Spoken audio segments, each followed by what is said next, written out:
mau ngebahas lagi pertanyaan dari journaling yang sebenarnya udah beberapa hari yang lalu sih, cuma mungkin baru kali ini aku sempet angkat karena menurut aku ini tuh kayak jadi turning point of my life ya.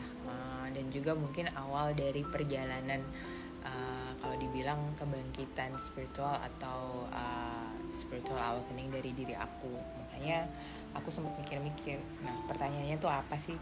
Sebenarnya pertanyaannya tuh gini, reflect on a mistake you've made.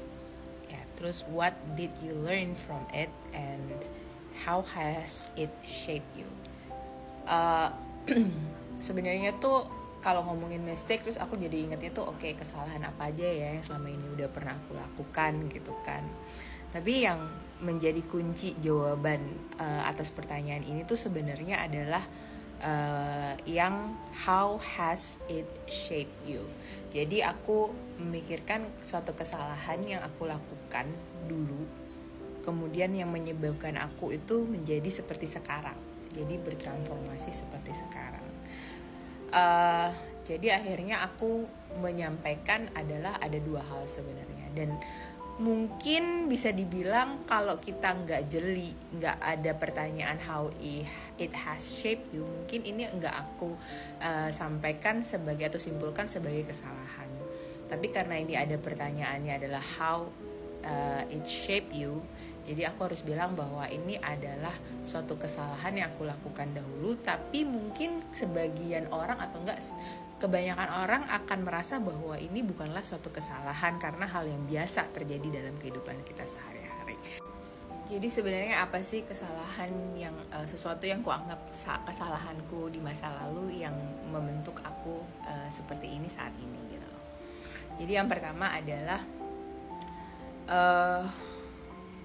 bahwa aku tuh dulu berusaha untuk menjadi orang lain, trying to be someone else atau pretend to be someone else, dan menyembunyikan diri aku yang sebenarnya, jadi hiding my true self, dengan tujuan atau maksud supaya aku bisa diterima dan disayangi oleh orang lain atau dicintai oleh orang lain atau dengan lingkungan kita. Kayaknya kalian di sana mungkin juga merasakan atau tahu bahwa hal semacam ini tuh bukanlah hal yang aneh gitu. Mungkin bahkan dari kalian juga pernah melakukan hal yang sama, dan hingga saat ini mungkin masih melakukan hal yang sama. Kenapa sih bisa terjadi seperti itu gitu loh? Apakah aku manipulatif gitu kan, jadi istilahnya kayak sekarang yang lagi heboh tuh yang walk like an angel gitu kan, dress like an angel gitu, tapi sebenarnya adalah devil in disguise. Bukan seperti itu, jadi bukan seperti itu, nggak ada maksud seperti itu. Lebih karena gini, kenapa aku akhirnya menjadi seperti itu, karena kadang ada hal-hal tertentu mulai dari kecil, kita dari kecil dan aku dari kecil, hal-hal tertentu yang sebenarnya ya menurut aku secara insting itu adalah I want to do this gitu kan. Tapi society atau enggak lingkungan kita itu kan punya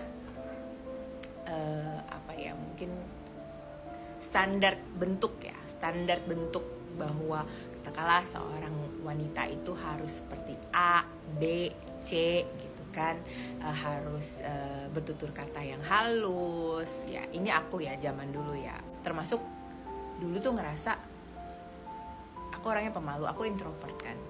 Jadi introvert itu adalah suatu kesalahan, sesuatu yang aku itu tidak boleh. Jadi aku harus outgoing, aku harus memaksa diri aku untuk menjadi orang yang extrovert, padahal aku bukan orang yang extrovert gitu.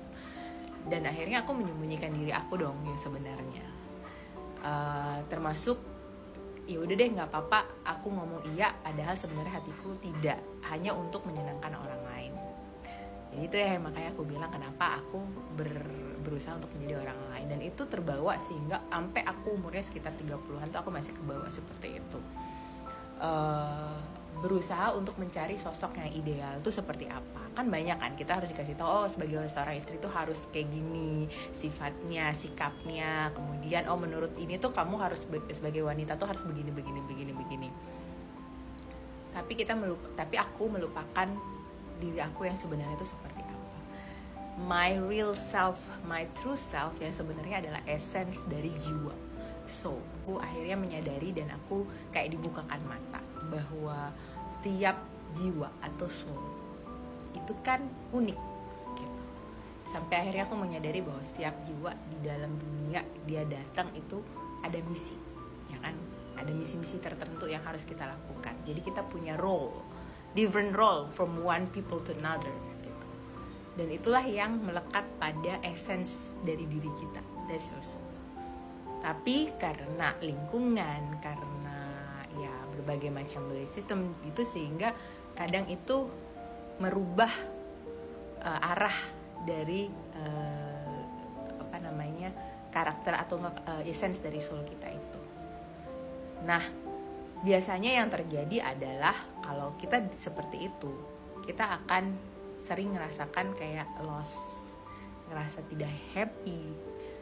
Dan tidak happy-nya itu bukan sekedar tidak happy yang di permukaan, tapi benar-benar yang di dalam, yang benar-benar ngerasa bahwa hidup kita itu kayak nggak ada artinya sama sekali.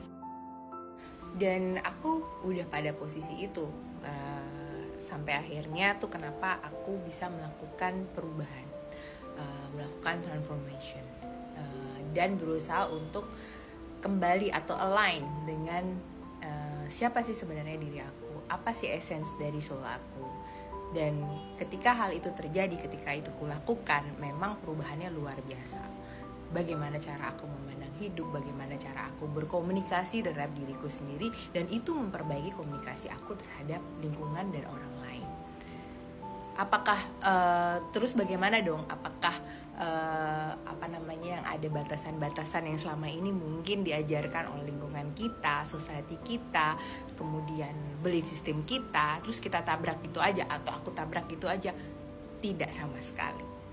Nah, itulah yang membedakan gitu. Bukan berarti bahwa terus kita seperti orang rebel, terus memberontak, terus udah gitu pokoknya gue nggak mau tahu nih, nggak ada aturan di gue atau nurul. nggak begitu gitu loh.